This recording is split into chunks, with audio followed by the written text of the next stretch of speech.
this. 1, 2, 3, 4, 5, 6, 7, 8. Hey, in this video, I'm going to share to you the benefits of playing juggling, also in other areas of our health. Juggling is a neuromuscular skill that can have a profound impact on our health.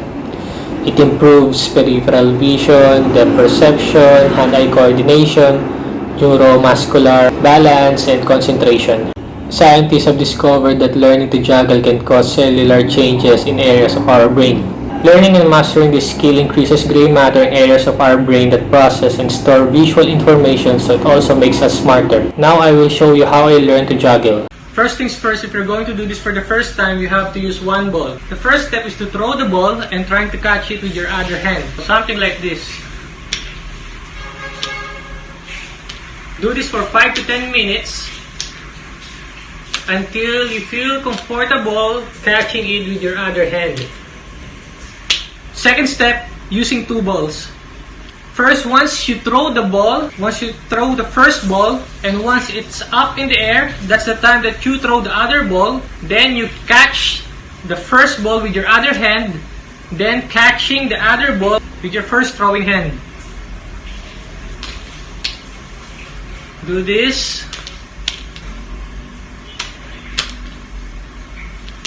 I suggest that you count 1, 2, 1, 2, so you can follow it much faster. 1, 2, 1, 2, 1, 2, 1, 2, 1, 2. Step 3, using 3 balls. You have to do what you did with the step 2. With 3 balls, you have to count 1, 2, 3. Every time you throw a ball, you count 1, 2, 3. It's like 1, 2, 3.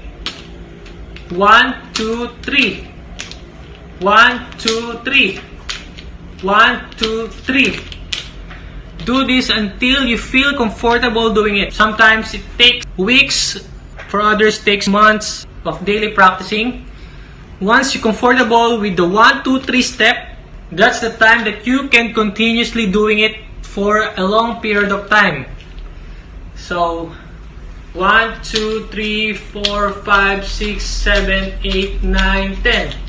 So you can do 10, you can do 20, 30, you can do more of that when you feel comfortable. And when you can do 20 counts, that's when you know that you're in a good shape.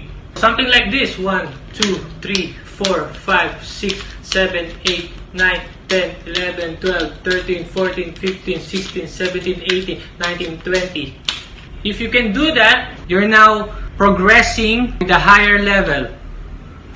So that's it. Do this for 5 to 10 minutes a day, and you can see result. You can see that you're improving in the area of your peripheral vision, depth perception, concentration, and any others of your health, like the brain. It also makes you smarter. I recommend that you do this every day, and it's really beneficial. So thanks for watching.